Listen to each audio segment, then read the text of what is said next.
बिस्मिल्लाहिर्रहमानिर्रहीम। अस्सलाम वालेकुम नाज़रीन, आप यूट्यूब चैनल देख रहे हैं। मैं इमरान खान हूँ। सबसे पहले तो जो ऑडियो लीक वाला मामला है ना, वो मैं आपको बताता हूँ कि वो है क्या।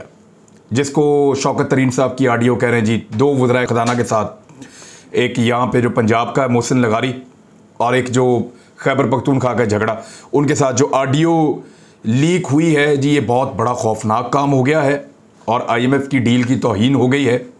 और पाकिस्तान ने इतनी बड़ी तौहीन की है, इमरान खान ने और इन लोगों ने, कि इनके ऊपर जो है वो आर्टिकल 6 लगा दें और इनको कल सुबह सूरज निकलने से पहले फांसी दे दें। पहले ज़रा IMF की डील समझे, वो है क्या।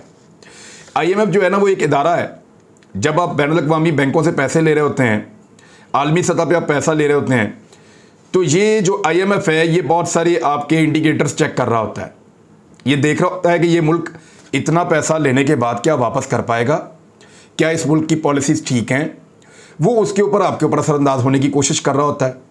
और जिस मुल्क से ये डील कर रहा होता है, इसकी कोशिश होती है कि वो मुल्क ज़्यादा पैसे जनरेट करे और कम कर्जा ले। उस मुल्क की कोशिश होती है कि उनको पैसे भी मिल जाएं और नरम शराइत के ऊपर मिलें। अब नरम शराइत के ऊपर जो हुकूमत लेती है, उसको एक कामयाब हुकूमत कहा जाता है।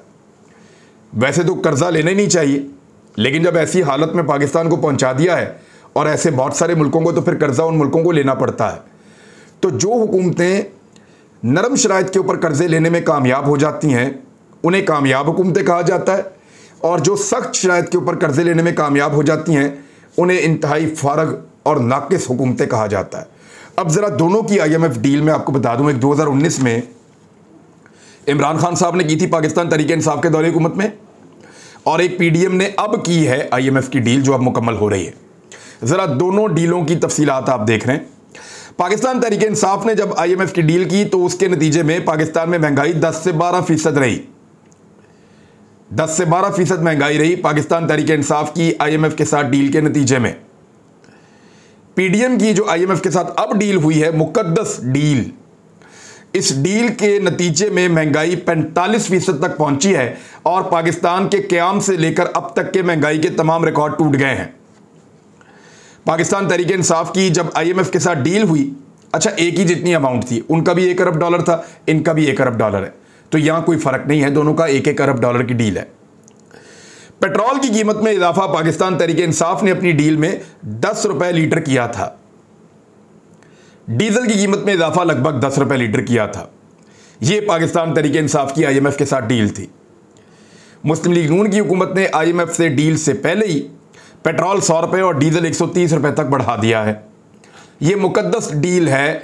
पैसे उतने ही मिल रहे हैं डॉलर्स में, लेकिन आप देखें कि महंगाई में कितना फ़र्क है, पेट्रोल की कीमत में और डीजल की कीमत में कितना फ़र्क है। अब आ जाए गैस की कीमत में इजाफा। पाकिस्तान तहरीक इंसाफ ने भी गैस की कीमत में इजाफा किया था, लेकिन वो 20% के लगभग था IMF की डील के नतीजे में। और PDM की हुकूमत ने जो इजाफा किया है गैस की कीमत में, वो 45% के लगभग है, जबकि 335% तक ये इजाफा होगा, डील कर ली गई है। बिजली की कीमत 100% तकरीबन बढ़ा दी है PDM की हुकूमत ने IMF के डील के नतीजे में। और इसके अंदर जो है वो फ्यूल एडजस्टमेंट जो है वो एक बहुत बड़े चार्जेस उसके लगा दिए हैं, सेल टैक्स लगा दिए हैं, दर्जन भर किस्म के इसके अंदर इन्होंने मुख्तलिफ टैक्सेस लगा दिए हैं। तो IMF की डील जो अब PDM के साथ हो रही है, इसमें बिजली दुगनी से ज़्यादा महंगी हो गई है। पाकिस्तान तहरीक इंसाफ ने जब IMF के साथ डील की, तो बिजली कभी भी चंद पैसों से ज़्यादा नहीं बढ़ती थी। 1 रुपया बढ़ गई, कुछ चंद पैसे बढ़ गई, इस तरह बिजली की कीमत बढ़ती थी उस दौरे हुकूमत में। बल्कि उन्होंने IMF की डील के बावजूद बिजली को 5 रुपये यूनिट सस्ता कर दिया था। अब आप बिजली नहीं खरीद सकते मौजूदा IMF की डील के नतीजे में। सब्सिडीज़ पे आ जाएं, मुकम्मल खात्मा कर दिया हर किस्म की सब्सिडीज़ का। मौजूदा PDM की हुकूमत ने IMF से डील के नतीजे में, सब्सिडी कहते हैं कि लोगों को जब चीज़ें आप दे रहे होते हैं, प्रोवाइड कर रहे होते हैं, तो उनमें कुछ पैसा जो है वो हुकूमत डाल देती है और लोगों को वो चीज़ें सस्ते दामों मिलती हैं। मिसाल के तौर पे पाकिस्तान तहरीक इंसाफ की हुकूमत ने जब IMF के साथ डील की, तो उन्होंने अवाम के लिए सब्सिडीज़ बरकरार रखी। पेट्रोल पे, बिजली पे, गैस पे, दीगर चीज़ों पे, ख़ास तौर पे किसानों के इस्तेमाल के लिए खाद के ऊपर वो सब्सिडी दे रहे थे पाकिस्तान तहरीक इंसाफ। पीडीएम की जो आईएमएफ के साथ डील है उसमें तमाम सब्सिडीज खत्म कर दी गई हैं। पाकिस्तान तहरीक इंसाफ की आईएमएफ से जो डील थी उसके बाद लंगर खाने चलते रहे, पनाहगाहें चलती रहीं, हेल्थ कार्ड वो देते रहे, एहसास प्रोग्राम चलता रहा, अपना घर स्कीम चलती रही, किसानों के कर्जे चलते रहे। लेकिन ये तमाम चीज़ें ख़त्म कर दी गई हैं पीडीएम की आईएमएफ की डील के अंदर। तो अब आप अंदाज़ा कर लेंगे कौन सी डील अच्छी है और कौन सी डील बुरी है।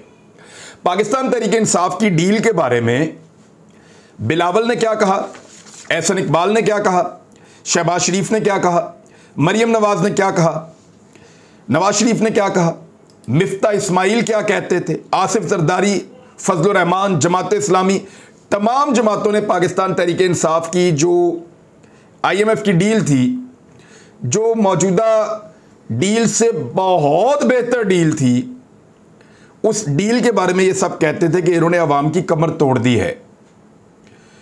और मरियम नवाज ने कहा कि हम आईएमएफ के पास नहीं जाएंगे, पहले ये कहते थे आईएमएफ को यहां बुलाकर पाकिस्तान उसके हवाले कर देंगे, ये मरियम नवाज ने फरमाया था उस डील के नतीजे में, जो डील बहुत अच्छी थी। यानी अगर आप कहें कि 10% बोझ उस वक्त डला था, 100% बोझ इस वक्त डला है।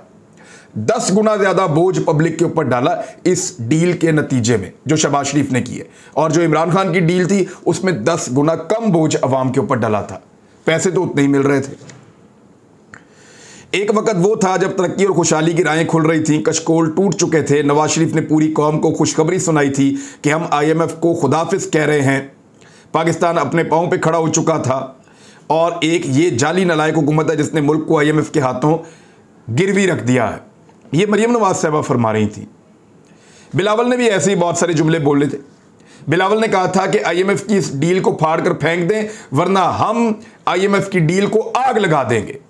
एहसन इकबाल ने बड़ा गरज चमक के बहुत ज्यादा जो है वो तनकीद की थी। शहबाज शरीफ ने इस डील को यह करार दिया था कि आपने पाकिस्तान को गिरवी रख दिया है आईएमएफ के सामने।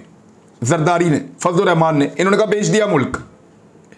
वो डील जिसमें लोगों पे 10% के करीब बोझ पड़ा था, 10 से 12%, वो डील मुल्क को बेचने के मुतरादिफ थी। और ये डील जिसमें 100% से ज्यादा बोझ पड़ गया है, ये डील बहुत अच्छी है। लोग बेवकूफ हैं, लोग रोटी को चोची कहते हैं, मैं अक्सर पूछता हूं। वो जो डील थी उस डील के खिलाफ ये सब कुछ बोला गया, और इस डील के खिलाफ शौकत तरीन ने क्या कहा, जरा इसको सुन ही लें, मेरे ख्याल में इसको देख लें आप कि शौकत तरीन में और झगड़ा के बीच में और मोहसिन लगारी के बीच में एक्चुअली बात हुई क्या है। शौकत तरीन ने मोहसिन लगारी को कहा कि ये जो आईएमएफ को 750 अरब की कमिटमेंट दी है, आप सब ने साइन किया है, यानी ये पैसे इन्होंने सबने इकट्ठे करके देने थे ना, आपने अब ये बताना है कि हमने जो कमिटमेंट दी थी वो सैलाब से पहले दी थी। अब सैलाब आ गया, बात तो बिल्कुल ठीक है। ये तो बात थोड़े दिन पहले इमरान खान ने जेलम में कही है कि जाओ गट्स पैदा करो, जाके आईएमएफ के साथ बात करो, दिल गुर्दा पैदा करो और उनको जाके बोलो कि भाई मुल्क में सैलाब आ गया है। मैंने भी उन्हें कहा था कि कोरोना आ गया मेरे मुल्क के अंदर, मैं नहीं तुम्हें इतने पैसे इकट्ठे करके दे सकता, मुझे अपने लोगों को पालना है, उनका ख्याल रखना है, जाकर बात करो। अब यही सूबाई वज़रा को ये समझा रहे हैं कि ये प्रेशर डालो और वफाकी हुकूमत पे भी डालो और आईएमएफ के ऊपर भी डालो कि इतने पैसे इकट्ठे करके हम नहीं दे सकते, हमारे मुल्क में सैलाब आ गया है, हमसे जो पैसों का वादा किया गया वो हमें दिए नहीं जा रहे और हम इतना पैसा जनरेट नहीं कर सकते। एक्चुअली वो ये समझाना चाह रहा है। और साथ में ये भी बता रहे हैं शौकत तरीन साहब कि हमारे ऊपर इतना दबाव डाला जा रहा है, पर्चे करवाए जा रहे हैं, बंदे उठा उठा के अंदर डाले जा रहे हैं, इस चीज से क्या रियासत को नुकसान नहीं होता? मैं बताता हूं कि उन्होंने ये किया क्यों है। शायद पाकिस्तान तहरीक इंसाफ आपको कभी नहीं बताएगी। तहरीक इंसाफ के लोग ये समझते हैं कि उनको मारने के पीछे और उनके ऊपर टॉर्चर करने के पीछे और उनके ऊपर मुकदमे बनाने के पीछे इंपोर्टेड हुकूमत नहीं है। सिर्फ इंपोर्टेड हुकूमत को इंपोर्टेड हुकूमत के सहूलतकार और बहुत ताकतवर हल्के इस्तेमाल कर रहे हैं, और वो ताकतवर हल्के जो हैं वो पाकिस्तान तहरीक इंसाफ को लगातार दबा रहे हैं, ब्लैकमेल कर रहे हैं। जिन लोगों ने इमरान खान को हुकूमत से निकाला है वो कभी भी इसको वापस हुकूमत में नहीं आने देंगे, और वो हर नाजायज हरबा इस्तेमाल कर रहे हैं इमरान खान को दबाने के लिए और उसकी पार्टी को तोड़ने के लिए। ऐसे में उनके ऊपर एक दबाव आना चाहिए कि जनाब हमारे पास सूबाई हुकूमतें, हम आईएमएफ के साथ डील में नहीं जा रहे। मेरे ख्याल में अगर कोई सूबाई हुकूमत यह भी कह दे कि हम इस डील को नहीं मानते तो कह दे भाई, क्यों नहीं कह दे भाई? एक ऐसी डील आपने की है जिसने पाकिस्तानियों की कमर तोड़ दी है, उस डील को सारों को क्यों क्या जरूरी है कि उसको हाँ ही बोलना है? भाई मैं इस डील के खिलाफ हूं, मैंने डील पढ़ ली है और मैंने सूरत हाल होती हुई देखी है, जो कुछ हो रही है। डील को मैं ऐसे तो नहीं पढ़ सका, लेकिन मैंने देख लिया ना, मुझे आइडिया हो गया कि इस डील के नतीजे में आपने पब्लिक के ऊपर कितना बोझ डाला है, आपने लोगों को तबाह बर्बाद कर दिया इस डील के नतीजे में। तो मैं कैसे इस डील को मान लूं? इमरान खान साहब को साफ कहना चाहिए और उनकी सूबाई हुकूमतों को कि जनाब हम ऐसी डील को नहीं मानते जो हमारे लोगों को पीस कर रख दे। IMF के साथ जाकर रीनेगोशिएट करें और उन्हें बताएं कि पाकिस्तान के अंदर बदतरीन सैलाब हुआ है, हमारे सैकड़ों अरब डूब गए हैं, अब हमें हमारी कमर सीधी होने दें, आप हम इतना पैसा आपको नहीं दे सकते, ये करना चाहिए। और ये जो दबाव डालने का आंसर है ना, ये किसी और के लिए, ये इमरान खान साहब या शौकत तरीन इंपोर्टेड हुकूमत की तो औकात ही कोई नहीं है, इन पे तो वो दबाव डालने नहीं चाहते। ये किसी और के ऊपर वो दबाव डाल रहे हैं जो लगातार इनके साथ एक लड़ाई की सिचुएशन के अंदर आया हुआ है। और वही हैं जो सारे आप समझते हैं कि निज़ाम को कंट्रोल करते हैं, ये वो लोग हैं। अब इसमें मैं आपको एक चीज़ बता दूं, इन्होंने ना एक डिक्शनरी के साथ एक ज्यादती की हुई है। मुश्किल फैसले का जो लफ्ज़ है उसको इंतहाई गलत तरीके से इस्तेमाल किया है। मैं आपके सामने उसकी हकीकत रखता हूं। देखिए, आसान फैसला क्या होता है और मुश्किल फैसला क्या होता है, इसको ज़रा समझिए आप। आसान फैसला ये होता है कि जो भी बोझ आपके ऊपर डले, आलमी महंगाई की सूरत में या IMF के दबाव की सूरत में, आप उस सारे बोझ को अवाम के ऊपर शिफ्ट कर दें और वो बोझ आप अवाम के ऊपर लाद दें, तो ये आसान तरीन फैसला होता है। मुश्किल फैसला ये होता है कि आप अपनी जहानत से, अपनी मामला फहमी से और अपने तजर्बे से वो बोझ अवाम पर डालने की बजाय आप उसको मैनेज करें, आप उस बोझ को कुछ खुद उठाएं, कुछ अपने अखराजात आप कम करें और लोगों के ऊपर कम से कम बोझ डालें। इसको कहते हैं मुश्किल फैसला। इन्होंने डेफिनेशन ही उल्टी कर दी है, यानी सारा बोझ अवाम पे डाल देते हैं, कहते जी बहुत मुश्किल फैसला हमने कर दिया। खुद बोझ उठाते नहीं है, कहते जी बहुत मुश्किल फैसला हमने कर दिया। और भाई मुश्किल फैसला यह है कि अवाम पे पड़ने वाला बोझ खुद उठाओ, आसान फैसला यह है कि जो बोझ आ रहा है आपके ऊपर वो अवाम पे डाल दो। इन्होंने डेफिनेशन ही उल्टी कर दी है और बेशर्मी के साथ, डिटाई के साथ कहते हैं जी यही डेफिनेशन है ठीक। उधर देखें, इनकी ड्रामेबाजियां खत्म नहीं हो रही, इनकी फिल्में खत्म नहीं हो रही। और थोड़े दिन पहले मैंने आपको एंजेलिना जूली का बताया था व्लॉग में, मेरे ख्याल में वही वीडियो देख के मरियम नवाज साहबा इंस्पायर हो गई। हुण जदों तक काला जोड़ा सिल के नहीं आएगा, मैंने नहीं जाना सलाबत खान के पास। यानी अनाउंस तो किया था इससे 4 दिन पहले और गई हैं अब सलाबत खान के पास। तो वो जो 4-5 दिन पहले अनाउंस किया था तब क्यों नहीं गई? जब तक एंजेलिना जूली जैसे कपड़े नहीं आएंगे, मुझे बिल्कुल उसके जैसा तैयार नहीं किया जाएगा, मैंने नहीं जाना सैलाब मुतासरीन के पास। ये आप तस्वीरें देखें, एग्जैक्टली एंजेलिना जूली वाले कपड़े पहने हैं और ये मिलने का स्टाइल देखें, एक एक स्टाइल भी कॉपी करते हैं।